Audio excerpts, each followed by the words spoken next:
setahun 12 bilion duit daripada Malaysia ni hantar balik ke Bangladesh. Itu transaksi yang legal. Yang masuk underground, aku boleh katakan at least 4-5 kali lebih tinggi daripada yang tu lagi. Daripada belah Bangla ni, pada aku lebih baik lah kalau kita belah Rohingya ni. Yang menyebabkan kebisingan ni bila Rohingya ni dah jadi majoriti pada satu tempat tu dan dia dah kontrol. Jadi bila dia dah kontrol ni, kita rasa tergugat. Kat Langkawi ni tak ada siapa pun heboh pasal Rohingya. Yang menyentuh tentang Bukit Maluk pun orang luar yang tak pernah sampai juga. Awak tak pergi Bukit Maluk kalau ada 14,000 Rohingya kat sana. Masalah kita ni, kita percaya hantu. Kita percaya benda yang tak wujud. Orang duk kata Langkawi teruk. Tapi hang tengok investment di Langkawi ni, multimillionaire apa semua duk invest kat Langkawi ni. Gila-gila. Semuanya duk invest 5-star hotel. Mamat duk nampak depa saja nak cari point, nak gendang kata Langkawi ni teruk, so depa ambil satu pintu saja yang depa kira. Yang nak main hotel-hotel 5-star ni bukan orang yang main dengan ferry. Trend pelancongan Langkawi ni dah berubah dan dia berubah cukup cepat. Jadi kalau kita tak ikut trend tu, kita akan ketinggalan. Yang buat kita laku keras tu sebab kita unik sikit pada orang lain ke? Ya, Kau macam mana? Tak ada orang lain tak buat. Satu daripada trend pelancongan yang aku tengok sekarang ni lah, orang tak pentingkan destination, orang lebih pentingkan experience, right? Hampir mana pun kalau benda tu dah merasa, hampir hotel, mana-mana pergi pun hotel juga. Tapi kalau hang dapat satu experience yang tak pernah rasa kat tempat lain. Kokones ni satu yang unik dan dia dah masuk dalam international magazine. In fact, kalau tengok kepada sejarah permulaan dia pun interesting. Mula-mula dia ni, dia masuk kontes Airbnb punya kontes. Oh, Design and concept. patut smart lain pada orang lain. Memang tak ada. Kontes ni dia kena sesuatu yang unik yang belum ada lagi. Masuk competition tu dan dia menang dan dapat 100,000 US lah. $1.5 juta tu. So daripada situlah yang hidup Kokones yang pertama. So bila naik Kokones One tu, bila dah siap Kokones One tu, dia punya respon dia, aku kata occupancy rate dia boleh katakan 95% lah. Dalam sebulan tu nak dapat 2 hari cuti pun susah. Full, sentiasa full.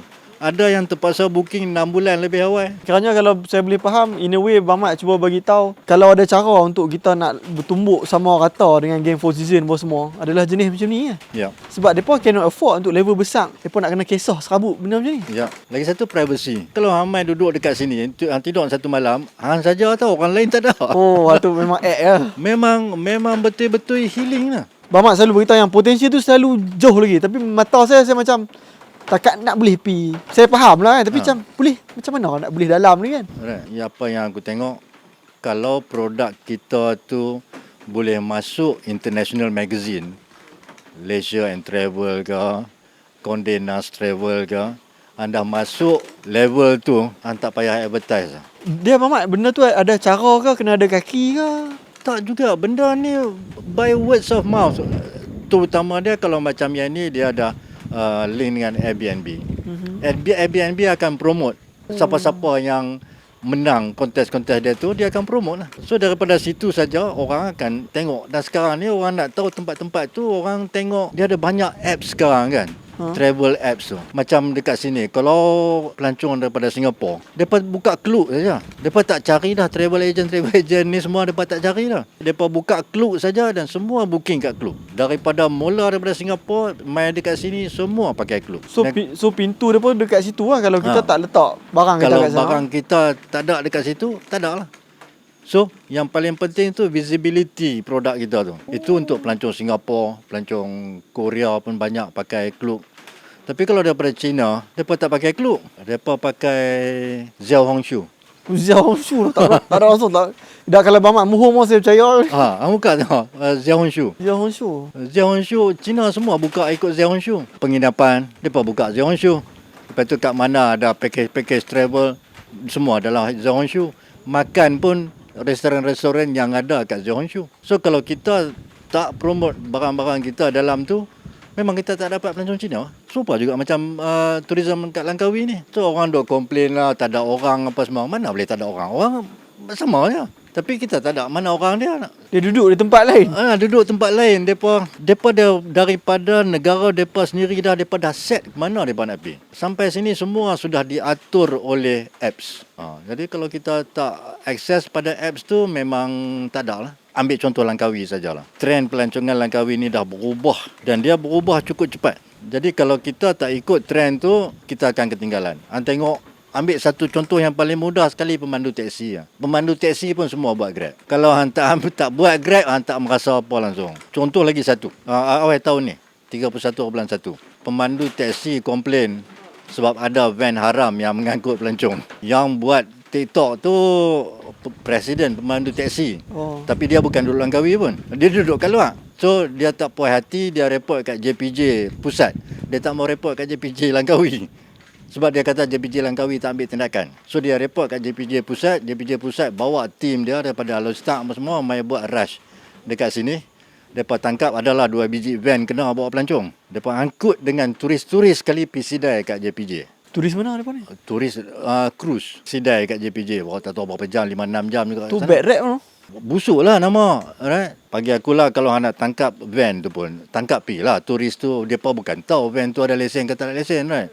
Pelepaslah turis tu. Tapi tak ada, mereka bawa dengan turis-turis sekali. Presiden pemandu teksi ni seronok lah. Buat TikTok live. Bagus. Terima kasih JPJ kerana buat tindakan ini semua. Apa jadi dah? Lah ni turis pun tak masuk. Turis ni pergi balik, mereka akan komplain apa semua. Especially mereka komplain kepada cruise ship tu. Lah ni cruise ship pun tak singgah. So pelancong yang datang dengan cruise drop gila-gila. Kira kalau saya boleh faham Mamat, bagi tahu daripada mula tadi, selain daripada kita tahu teknologi yang kita kena adapt dengan app tu, benda yang paling daripada beratus tahun dulu kekal sama adalah word of mouth lah. Kalau hang buat palat sekali, habis. depa balik di negara depa up Facebook depa, busuk kita. Lagi satu sekarang lah ni, Google Review. Orang sebelum orang nak ambil apa-apa package dulu, mereka buka Google Review dulu. Kalau Google Review teruk, itu salah nak harap. So, Google Review tu lebih penting daripada tips. Kalau tak kita dua pun saya lah yang bias kan, sebab kita memang duduk kat sini. Hari-hari kita duduk tengok, kita tak lalu. Sebab Mamat pun memang duduk selalu duduk cerita dekat turis kan, yang buat mangrove kita ni seronok, unik itu. Apa dia? Weh, keistimewaan mangrove ni. Southeast Asia kita saja ada? Ada. In fact, kita kecil ya. Kalau bandingkan dengan the biggest mangrove in the world, 40,000 square kilometers, kita baru 400 square kilometers saja. Kecil saja. Tapi kita one of the most diverse. Based on study by University of Malaya 2016. Kita ada 76 spesies mangrove di Langkawi. Total ada berapa sebenarnya atas dunia ni? 80 lebih. 76 duk tahun ni. Kita semua banyak kat sini. Dan yang terbaru sekali aku dapat tahu daripada pejabat hutan, kat Langkawi ni ada satu jenis pokok bakau yang ada kat Langkawi saja Malaysia ni. Kat tempat lain tak ada. Kat sini saja yang ada. Mula-mula aku baca buku published by University of Singapore 2004. Masa tu dia bagi tahu ada 55 spesies saja di Langkawi ni. 2016 UM buat research, dia kata ada 76.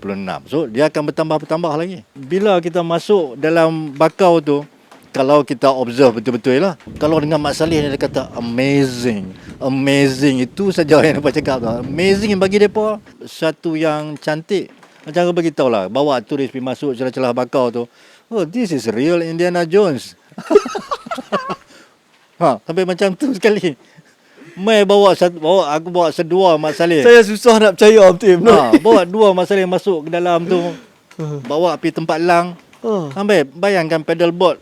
Barin atas pedalboard tu dia lang beratus di atasnya. That's the best experience in their life. So cantik tempat. Dan itulah keistimewaan Langkawi. Itu baru apa yang kita nampak. Untuk orang nak appreciate barang macam ni, orang-orang tu sendiri kena kenal kata barang tu lah tu. Ya. Benda tu pun depa ada group depa juga ke, forum depa juga kan sembang. Ini yang kita katakan niche market. Niche market ini tak ramai. Tapi bergantunglah bila sebelum hang buat satu produk, hang kena target siapa yang nak target. Kita nak buat lawatan ke Makam Masuri, kemudian target pada Mak Saleh, mati ya. Kita cerita pun depa gelak ya. Depa senyum sinis saja. Nak kata tak percaya, depa takut kita kecil hati. Melainkan kita cuba kaitkan di antara legenda dengan scientific explanation. So macam kita cerita Mak Cincang dengan Mak Raya. Itu cerita legenda. Right. Tapi kalau kita kaitkan dia di antara Mak Cincang Geopark dengan Raya Formation, kita explain kat mereka Raya ni terbentuk zaman bila, batu jenis apa ada di Gunung Raya, dan kemudian di Mak Cincang ni terbentuk zaman bila, berapa ratus juta tahun. Sebab depa kata Mat Cincang ni nama Melayu kan. Bila tukar nama jadi Mat Cincang, kita menghilangkan identiti Melayu. Mat Cincang bukan bercerita tentang manusia. Dia cerita tentang gegasi. Jadi bila kita nak menamakan satu-satu tempat itu, takkan mana ada orang Gunung. Pasal apa kita tak panggil Gunung Mat Raya? Nak Anak Melayu kan tentang Mat saya, Cincang ya. Gunung Mat Raya. Lepas tu Bukit Mat Sawak. Tapi pasal apa kita panggil Bukit Sawak saja? Jadi kita tak berbual nama-nama manusia, nama-nama Melayu ni kepada pokok, pada tumbuhan, pada gunung, apa semua tak ada. Dan Mat Cincang tu adalah nama formasi batuan yang terbentuk di kawasan tu. Oh, asal dia nama formasi batuan. Nama formasi batuan. Asal sama ada Mat Cincang dulu atau Ma Cincang dulu ni, ini antara ayam dengan telur. Hamba bergaduh lah. Bergaduh. Formasi batuan itu diberi nama Ma Cincang oleh geologis pada masa tu, around 1937 gitu. Macam hari tu kita dah tahu dah. Gaya pembawaan kita ni, kita dah belajar banyak daripada geng Thailand.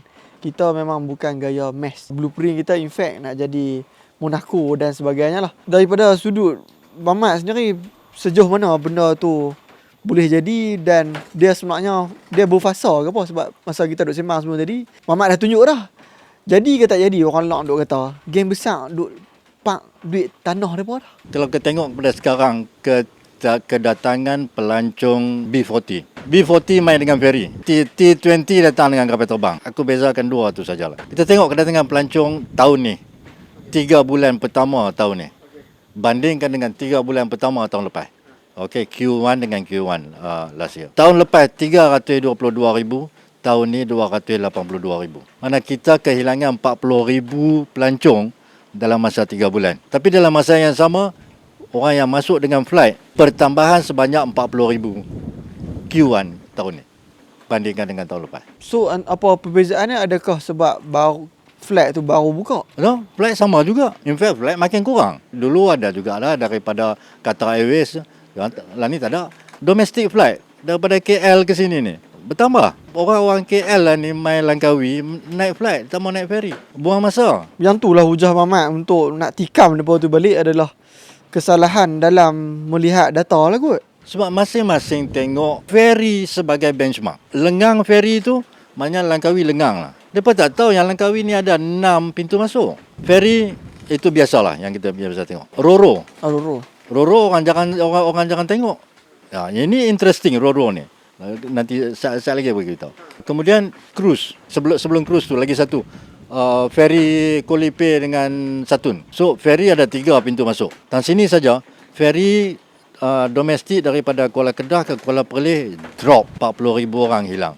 Tapi Roro meningkat. Menunjukkan orang lebih ramai masuk Langkawi dengan kereta sendiri. Lebih ramai orang yang masuk ke Langkawi dengan kereta sendiri. Orang siapa yang buat kereta sewa naya. Dan kemudian ini kalau Wantas Roro dah launch Roro 2. 100 biji kereta sekali masuk. Kalau dia buat 2 trip sehari, 200 kereta.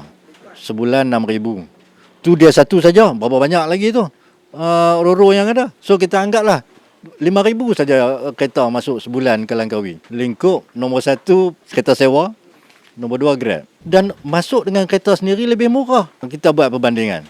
Kalau hang masuk bawa kereta, park dekat Kuala Kedah. Letak parking kat Kuala Kedah sehari berapa? Aku kena RM25 sehari kat Kuala Kedah. Nak masuk sini 4 hari dah 100 dalam situ. Itu parking saja. Dalam kereta ada ramai katakanlah 5 keluarga. 5 orang dalam satu keluarga.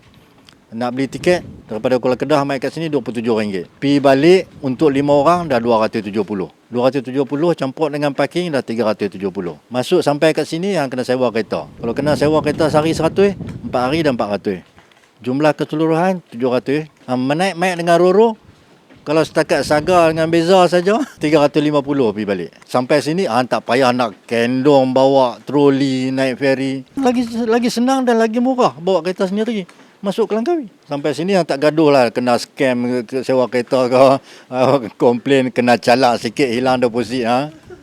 Habis semua masalah-masalah tu hilang habis. Apa yang saya cuba nak faham, pada masa yang sama Mamat duk nampak mungkin depa punya angle depa saja nak cari point, nak gendang kata Langkawi ni teruk, so depa ambil satu pintu je lah yang dia kira. Padahal sebenarnya kalau cara kira betul hang kira semua ke 66 tu. Tapi hang tak buat. Right. So Kolipay dengan Satun, kalau bandingkan Q1 dengan Q1 tu dia drop sikit. 1%. Jadi sekurang-kurangnya harapan orang-orang untuk melihat Langkawi ni lingkup ni nampaknya depa puas hati lah sikit. Sebab ada sikit drop tahun ni. Untuk first 3 months ni kita drop 1%. Doa depa Tuhan jawab lah sikit. Depa teruk dia daripada 2023 depa duk mengharapkan Langkawi ni lingkup sampailah ni, tapi kedatangan pelancong makin meningkat. Jadi Q1 tahun ni dia drop 1%. Mungkinlah depa seronok sikit kan. Kalau kita tengok kepada trend tourism Langkawi ni dia dah jadi autopilot. Orang duk kata Langkawi teruk. Tapi hang tengok investment di Langkawi ni, businessman multimillionaire apa semua duk invest kat Langkawi ni, gila-gila. Sama juga macam tadi kita nak berhujah pasal data untuk sekolahkan kawan-kawan kita yang duduk saja berkeliling dengan kita ni. Tadi Mamat boleh bagi dah at least satu data yang kita boleh rujuk semua. Kalau buat investment, kita boleh tengok yang sama tak? Kita tengok pada kemasukan melalui ferry makin berkurangan. Right? Dan kalau kita tengok pada investment, semuanya duk invest 5-star hotel. IOI tengah duk buat. Tropicana tengah duk buat. Yang duk rancang tu Coral Tide yang duk rancang. So semua 5-star hotel yang tengah invest di sini. Yang nak main hotel-hotel 5-star ni bukan orang yang main dengan ferry. Cuba pecah, cuba fikir balik. Pasal apa orang duk invest berbilion dekat sini kalau Langkawi ni nak doom. Tapi bila depa buat macam tu, depa akan buat ikut acuan depa sendiri. Depa tak ikutlah dasar kerajaan ke apa, tak ada. Kita punya polisi tourism kita ni, kita fokus kepada China, India, Middle East. Kita nak numbers. Tapi businessman ni tak ikut pun. Depa tak fokus kepada China, India dan Middle East. Depa lebih fokus kepada Europe. Kerajaan lah ni punya polisi tourism ialah mass tourism. Orang tengok depa berebut nak naik 50 juta, 40 juta kedatangan pelancong. Dan depa gunakan numbers tu sebagai benchmark. Tapi kat Langkawi, apa perancangan Langkawi? Kalau kita tengok daripada sejarah Langkawi tu, mula-mula kita introduce tu Langkawi Pulau Legenda. Fokus dia nak tarik pelancong tempatan. Lepas tu tak ramai juga naik. So dia buat duty free 87. Pacak naik. Dia rokok minat. Naik ke atas lagi. Lepas tu bila dah naik macam tu dia nak tarik pelancong luar. Langkawi naik Magical Island. 2007 kita dapat recognition UNESCO Global Geopark. Dia naik ke atas. Lupa tahun 90 penubuhan lada. Yang tu pun lagi satu spike naik. 2012 kita buat Naturally Langkawi. Boom, dia terus meletup. Sampai 2019 kita tak ada tukar apa-apa tema pelancongan kat sini lah. Naturally Langkawi. Sampailah ni. Kemudian pandemik kita jatuh. Lepas 2022 sampailah ni, apa hala tuju pelancongan Langkawi. Kita tak pernah dengar daripada Menteri Pelancongan, kita tak pernah dengar daripada Perdana Menteri apa hala tuju pelancongan Langkawi. Apa dasar pelancongan Langkawi, tak ada. Aku belum pernah dengar lagi satu berita positif daripada Menteri Pelancongan tentang Langkawi. Yang buruk banyak. Macam-macam. Kalau kita tembak ada terus. Aku tak cakap terus terang lah, tak nak apa. Tak nak masalah. Tak ada. Berapa kali Menteri Pelancongan datang Langkawi? Tak ada. Yang aku tahu sekali saja dia main 5-20-23. Habis tu set saja, lepas tu dia terus patah balik. Kalau Menteri Pelancongan tak pernah main Langkawi, tak pernah bincang tentang Langkawi, macam mana Langkawi nak maju? Apa kita nak expect? So masing-masing buat sendiri je. Suka untuk kita dengar apa tadi hujah kita boleh compare dengan data. Still data untuk investment tu kita tak boleh nak access. Maksudnya yes kita nampak depa senyap-senyap kita dengar cerita apa hotel yang tengah duk naik dan depa ni memang player-player yang besar. Tapi in terms of yang betul data kita boleh rujuk tu, yang tu tak boleh diakses oleh orang awam lah. Kadang-kadang rahsia syarikat ni boleh kita dapat tapi jenuh nak korek lah. Right. Tu yang tu data awam pun kita tak dapat. Bukan kita pakai lada ke tu yang lada punya data. Dulu data lada ni tiap-tiap bulan kita boleh dapat. Lah ni nak dapat bulan 3 punya data, tunggu bulan 6 baru dapat. 3 bulan baru dapat. Jadi bila orang kutuk Langkawi, kita nak defend tak boleh sebab tak ada data dah. 3 bulan selepas tu baru kita tahu. Bila kita tahu, baru kita nak cerita dah, orang pun tak mau dengar dah. So cerita persepsi buruk tentang Langkawi terus berpanjangan sajalah. Jadi kalau kita boleh ikut study investment trend tu dan juga study tentang tourist arrival tu, aku rasa kita boleh dapat sesuatu rahsia di situ. Dalam saya nampak angle tu yang kita boleh tap limpahan ekonomi tu. Sebab yang sembang tadi bukan RM27, 7-8 juta punya barang. Dan aku rasakan Q2 ni dia akan drop lagi. Tapi tengok yang menyebabkan drop ni disebabkan ferry dan cruise yang menarik kita ke bawah. Kita kehilangan 50-70 ribu daripada dua sektor ni. Tapi dari sektor penerbangan, aku rasa flight akan bertambah lagi. Tapi tak tinggi disebabkan masalah global. Ya, banyak turis daripada Europe tak boleh nak mai disebabkan mereka kena transit di Dubai, dan Dubai banyak flight di Dubai dah cancel, dah tutup apa semua lah. So kita akan dapat kemerosotan pelancong ke Langkawi. Aku lebih minat kalau Langkawi ini dijadikan satu pusat water sports. Contoh ada tak model Pulau Leng kat dunia? Tengoklah Phuket kayak dengan SUP ni is a world event. Kat Phuket? Ha. Oh, dia macam Terengganu punya sail ni? Ya ke? Ya. So kita kena buat world event macam tu. Kayak world event, SUP world event. Termasuklah lagi dengan regatta, windsurfing ke surfing. Semua ada kat Langkawi ni.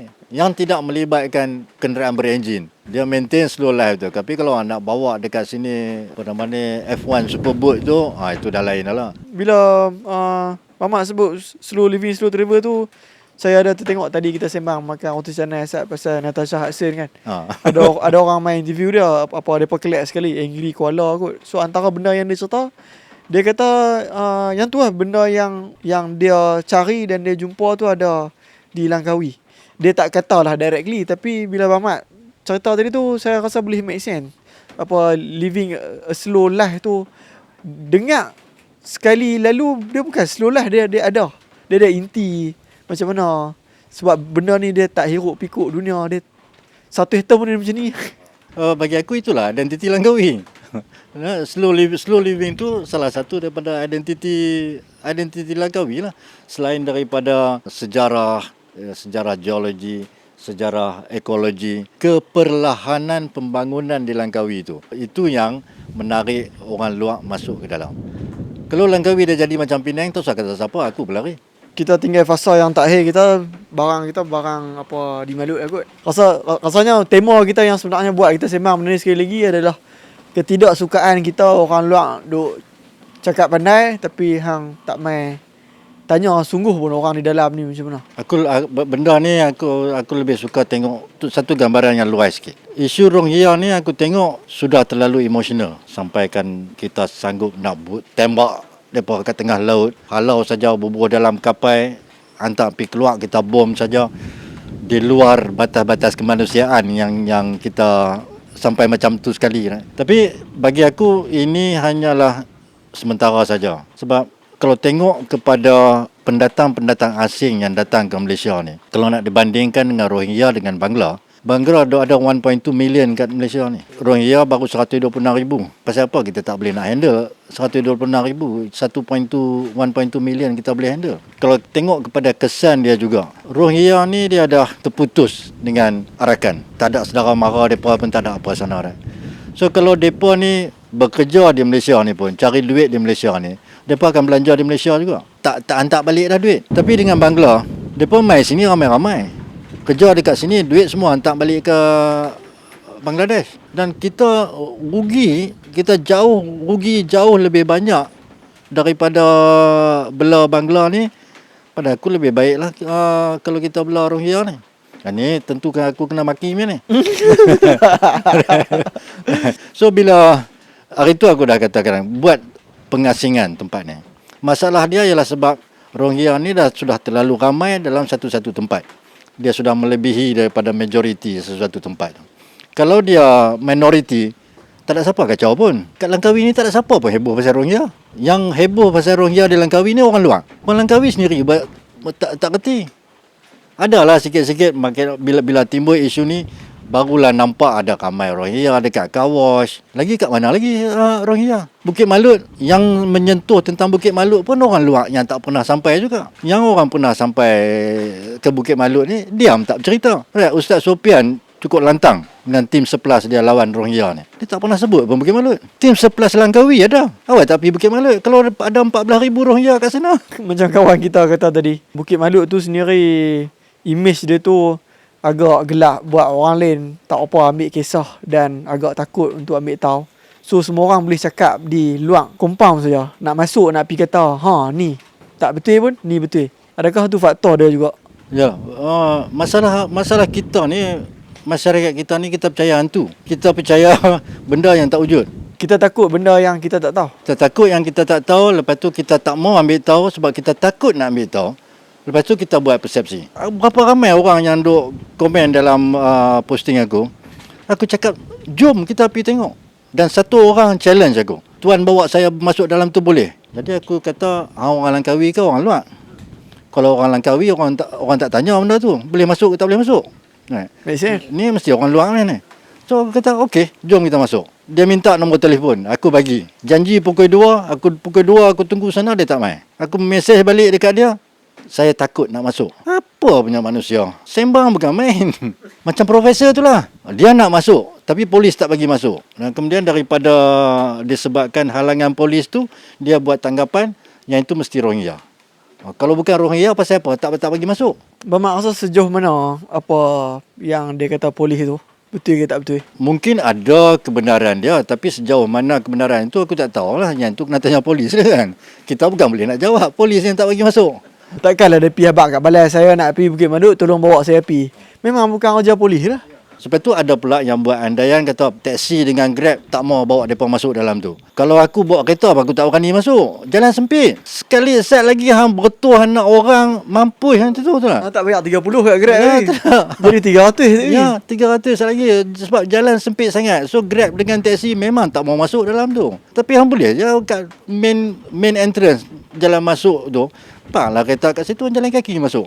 Tak ada siapa kacau hantar anak tu saat lagi kita pergi tengok. Rasa bagus juga, at least kita ada dua sesi. Kat sini kita sembang dengan secara tenang murni dulu. Kita ada sedikit lah snippet untuk nak bukti kita tak sembang atas floating ni saja kosong. Saat lagi kita tunjuk petang lagi. Yang ramai orang takut tu sebab orang kaitkan Bukit Malut tu dengan dadah. Kampung Melayu mana yang tak ada dadah kat Malaysia ni aja. Yang masuk Universiti Serenti tu 90% orang Melayu ya. Mana-mana kampung pun Felda ke semua ada benda ni. Tapi mengapa yang tu yang difokuskan? Saya teringat balik yang tadi Mamat bagi orang kata apa? Comparison antara Bangladesh dengan Rohingya. Pada satu sudut geng-geng yang kita rasa tak selesa dan rasa tergugat. Sebab pada angle yang Mamat bagi tahu tadi, geng Bangladesh depa mai sini bukan untuk menetap. Point dia adalah duit mengalir pergi ke sana. Geng sini betul dia sikit tapi dia plan untuk menetap.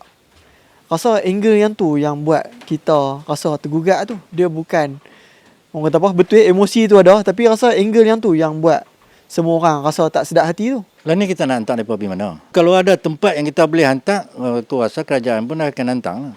So lah ni kita nak hantar mereka tu tak boleh. Setakat nak suruh halau apa semua tu boleh lah. Kalau kita bukan kerajaan takkan buat benda tu. So bagi aku asingkan mereka dulu. Itu peringkat awal lah. Asingkan mereka dulu dan kerajaan dah buat. Baru je mereka announce buat penempatan dekat Bidor. Asingkan dulu. Dan kemudian ada juga yang bagi kerja lah. Rasa aku berapa 25 orang ke 78 orang. 25 orang yang diberikan kebenaran untuk bekerja. So itu peringkat permulaan lah. Tapi menghalang mereka daripada masuk tu. Itu yang paling penting. Itu kalau mereka nak masuk, nak tembak. Mereka tak masuk lagi, bukan tanggungjawab kita lagi tu.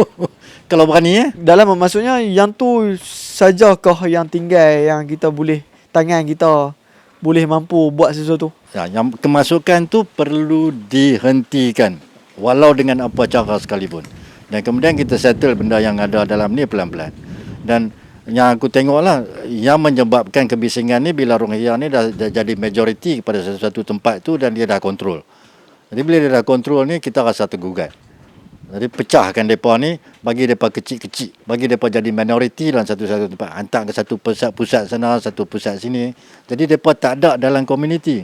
Bila mereka tak ada dalam komuniti, dia jadi macam Bangladesh. Tak ada siapa bising pasal Bangladesh. Sebab Bangladesh masuk ke sini sama ada dia masuk dalam ladang sawit, kebun sayur ataupun kilang. Dia tak duduk dalam kampung. So kita tak terasa. Serupa juga dengan 100,000 Chin daripada Myanmar juga. Kita tak bising pun. Siapa pun tak tahu pun. 100,000 daripada Chin. Ya, Chin ramai. Tapi pasal mereka ni, orang tak kenal, nombor satu orang tak kenal. Mereka nampak macam muka orang Cina. Macam Tibet sikit lah. Dan mereka ni tak duduk dalam komuniti kita. Jadi kita tak tahu. Sedangkan komuniti mereka ni lebih. Bukan kata lebih, banyak. Mamat sendiri apa dulu orang kata apa? Dalam gerak-gerak kerja media, segala taktikal apa psyop ni rasa kita faham lah kot. So soalan saya, adakah ini orang kata apa peluru yang diambil cuba untuk deviate kita sesuatu ataupun menghangatkan sesuatu? Sebab kita tahu ni bukan isu kemarin. Dan dia lama, cumanya bila kena dengan sentimen sesuatu, kita bagi dia rancak. Itu sebab kata isu ni bermusim. Bila tiba dia musim berbunga sekali lagi dia berbunga lah. Bila musim luruh sekali lagi dia luruh, lepas tu dia habis. Tunggulah musim yang akan datang pula. Aku pun pernah beritahu benda pelarian ni aku susah sikit nak cakap sebab Bayar salah ni. Sebab aku pernah kena kerja dengan UNHCR. So semangat sifat kemanusiaan tu ada lagi. Menebal lah. Masih menebal lagi. Jadi susah sikit. Tapi aku lebih suka tengok kepada isu Bangladesh tadi ni. Setiap bulan mereka hantar balik ke Bangladesh 1 bilion ringgit. Setahun 12 bilion duit daripada Malaysia ni hantar balik ke Bangladesh. Itu transaksi yang legal, ya, melalui interbank, pakai Wise ataupun pakai apps, pakai Western Union. Ini yang traceable. So dah ada 12 bilion balik ke Bangladesh setahun. Yang underground, yang masuk underground, aku boleh katakan at least 4-5 kali lebih tinggi daripada yang tu lagi. Tu bukan ketirisan lah tu. Ya, so berapa puluh bilion duit kita ni mengalir ke Bangladesh. Yang tu orang tak bising. Depa cari makan dekat sini, duit semua hantar pergi sana. So Bangladesh makmur, kita sini kena tanggung. Yang tu orang tak mau bising. Bangladesh punya underground, pergerakan duit underground ni, kalau orang tengok, gila. Satu contoh ya. Untuk cukup untuk orang tak apa nak menunjukkan kedalamannya cerita network depa tu. Kalau nak hantar balik duit kau pakai Western Union, at least 2-3 hari baru clear. Hantar ke sini, at least 3 hari baru clear dekat Bangladesh. Depa ni masuk dekat sini real time boleh withdraw dekat Bangladesh. Tapi semua illegal punya movement. Aku biasa handle 40-50 ribu sebulan duit mereka nak hantar balik. Bukan ramai. Ada dalam 5-6 orang saja Bangladesh dalam kebun sayur tu. Tapi duit mereka hantar balik ni, mereka semua illegal. So mereka tak boleh buka akaun. So macam mana nak hantar duit balik? Masalah bagi mereka. So masa tu jelah aku supervisor kat situ. Yang bawah ni Bangla semua. Semua illegal punya Bangla. Ni contoh bila? 2019. 2019. Ha. 7 tahun. 7 tahun. So mereka ni tiap minggu hantar bagi duit aku. 40,000, 50,000. Seminggu tu. Daripada situ mereka akan bagi tahu, okey, 10,000 masuk akaun ni, 10,000 masuk akaun ni, 10,000 masuk akaun ni, 10,000 masuk akaun ni. Aku tanya pasal apa banyak-banyak sangat akaun. Rupanya satu akaun ni dia handle satu distrik di Bangla. So nak hantar duit ke mana? Nak hantar duit ke Dhaka, okey, bagi kat orang ni. Nak hantar duit ke Mymensingh, hantar kat orang ni. Hantar kat Kulna, hantar kat orang ni. Kau boleh ingat lah nama daerah. Nama daerah aku boleh ingat. Boleh ingat. Right. So macam tu cara dah. So depa masuk dekat sini, yang ini terus message dekat katakan yang ini Kulna. Dia nak hantar duit balik ke Kulna. Yang ni masuk key in dekat sini, yang ni bagi tahu dekat sana, yang ni dah masuk. Yang masuk duit ni bagi tahu dekat adik-beradik dia, ambil dekat orang ni, dekat Kulna. Macam mana kita pulas cerita ni? Kalau kita boleh trace di hujung tu, ada satu benda yang bagi benda tu tetap berjalan juga. Apa baik Bangla, baik Rohingya. Dia memang ada pintu yang duk jaga bagi depa ni keluar. Bagi depa ni masuk. Kita pulas pergi ke depan, ke belakang, kita akan tantu juga. Depa kata dulu all paths lead to Rome kan. So kita kat sini ni all path lead to Putrajaya. Macam mana dah lah apabila yelah kita ada buat kerja macam ni. Benda ni open secret yang semua orang balik-balik kita berkeli pumpang-pumpang kita tahu.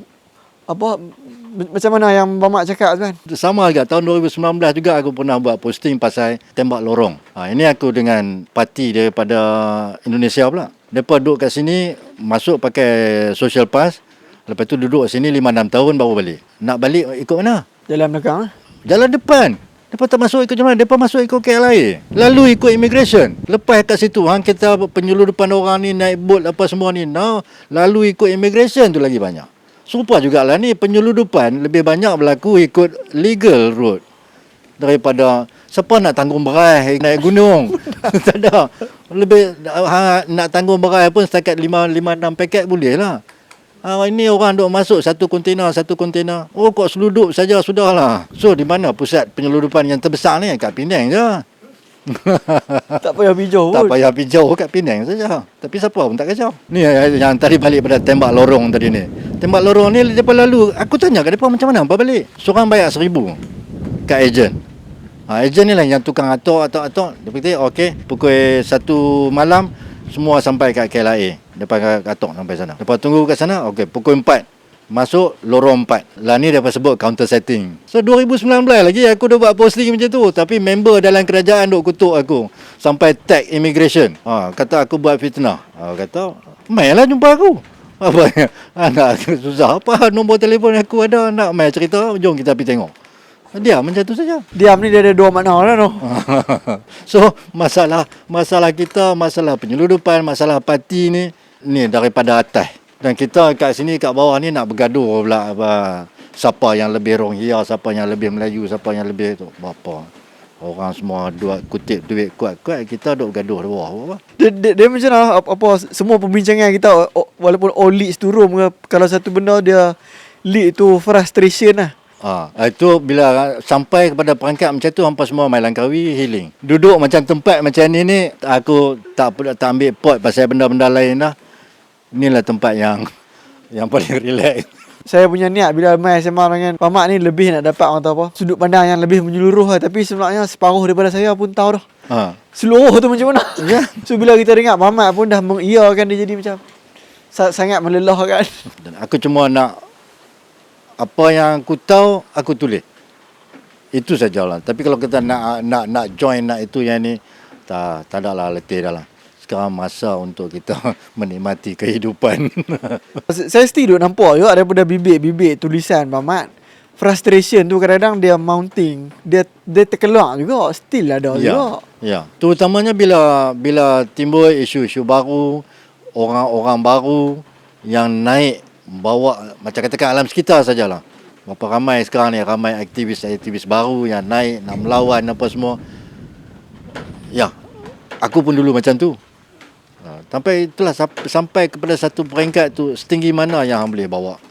Terutamanya dekat Malaysia ni saja. Sejauh mana hang boleh lawan. Satu posting aku tentang demo di Cenang. So seronok dia, aku pun jelah gian lama tak demo. So pergi join lagi kat demo tu. Tapi again lah, kita nak lawan setakat sampai tahap mana? Sampai setakat developer, setakat pemimpin politik. Banyak kes-kes macam itu. Sekat jalan, habis. Kita tahu sama macam Mamat dah tunjuk dah dia punya spiral jalan contoh dah. Dalam 99.8 track dia sama macam Mamat. Kita beriman dekat 0.2 tu ya. Yang dia akan push juga. Ya. So saya happy ada juga orang muda jugalah, depa pun bayar saya juga. Depa buat workshop macam mana nak buat journalism dengan cara betul. Sama juga macam apa orang kata apa? Disiplin-disiplin ilmu macam Mamat juga. Bila kita nak suaikan hujah kita, argument kita tengok data. Sekurang-kurangnya itulah kot usaha kecil saya jugalah kot. Itulah kot. Bagi aku bagus untuk pertumbuhan minda. Merepek macam pertumbuhan minda. Ya. Kalau tidak orang tak tahu. Jadi profesor hak kita meluat. Jadi tu waktu pun pertumbuhan minda kak. Cakap pandai juga. At least bila kita buat kerja-kerja macam ini, sekurang-kurangnya kita melalui dunia ini, dan kemudian bila kita dah besar esok, kita rasa dunia ini. Masa tu barulah seseorang itu boleh dikatakan matang. Tapi kalau kita tak buat benda ni, kita duk ikut mainstream saja, kita tak tahu apa. Jadi bila kita tak tahu apa, lagi bodoh. Kita jadi lagi bodoh. Kita tak tahu apa-apa pun. Tiba-tiba kita nak komen, kita nak kutuk, hanya berdasarkan perspektif kita saja. Kita tak tahu mereka tu fikir macam mana. Contoh kata PAS ekstrim. Right. Kita ambil kata contoh PAS ekstrim. Satu yang aku tengok, orang-orang PAS ni, dia tak pergi bar, dia tak pergi night club. Mereka kalau ke masjid, pergi khidmat masyarakat, mereka pergi. Mereka tak pergi minum apa semua. So bila kita cerita tentang dunia sebelah sini, dunia bar, dunia turis, dunia dadah, mereka tak campur. Aku rasa lebih selesa. Sebab mereka tak campur, mereka tak ambil tahu. So kalau nak katakan ekstrim, PAS tak ekstrim. Sebab mereka tak ambil tahu. Buatlah. Tengok posting aku bubuh gambar awet bikini ke apa ke semua. Orang PAS tak komplain apa. Tak bising apa pun. Yang bising ni orang PH ni yang tukang kutuk. Aku tahu orang yang kutuk tu. Bila aku post saja, ini ingat dosa, ingat pahala lah apa semua. Khutbah kat kita. Bukan orang PAS, orang PH yang tunjuk macam ni. Dan mereka juga nak gunakan macam tu, nama saja negeri Islam. So kalau aku tengok, orang PAS tak nak kacau aku pun. Bukan pasal mereka tak mau kacau, mereka tak tahu. Mereka nak cakap sendiri, sehari mereka tak tahu. Aku nak cerita pasal ganja ke, pasal beer apa semua ke, bukan dunia mereka. Supaya juga bila aku masuk dengan pelarian Chin, Bangla apa semua ni, mereka kata aku pun terlibat sama. Dulu aku pun buat benda tu juga. Janganlah, dulu aku buat benda tu juga. Tapi sekurang-kurangnya aku tahu apa yang berlaku dalam tu. Bagi orang yang tak pernah terlibat, dia tak tahu. Kalau orang tak cerita, dia tak tahu. Saya rasa saya boleh hubungkan lah apa hak permulaan yang saya gelak Mamat cakap kata pertumbuhan minda tu. Kalau yang saya boleh sintesis, saya boleh simpulkan, kalau ada khasiat dia adalah bila ada perbincangan yang memerlukan intelek, yang memerlukan ada isi, adalah lebih bagus pada orang yang serelum tangan dia terjun dan dia keluar mai cerita, daripada yang duduk di pantai kering dan dia sembang apa yang ada dalam ayat tu lah. Saya rasa hak tu lagu perumpamaan yang satu yang bagus itulah. Yang kena rasa, yang kena alami sendiri, baru orang boleh cerita. Jadi itulah pentingnya kita asuh budak-budak muda ni untuk buat kerja-kerja aktivisme ni. Saya rasa wisdom Mamat tu saya dah dapat dah, yang di hujung hari waktu hang muda tu, lagi baik hang pilih dan berjalan walaupun track dia sama, tapi apa yang hang dapat sepanjang perjalanan tu ada pengisian dah untuk fasa hang yang seterusnya lah. Dia macam tu lah aku tengok. Kita pun macam tu juga. Ramai orang yang nak pindah haji bila dah tua. Ya, sebab mungkin masa tu pula cukup lah. Sekarang ni aku nak tumpukan kepada akhirat pula. Dia dah give up lah. So aku pun macam tu juga. Cukup lah. Duniawi ni cukup lah.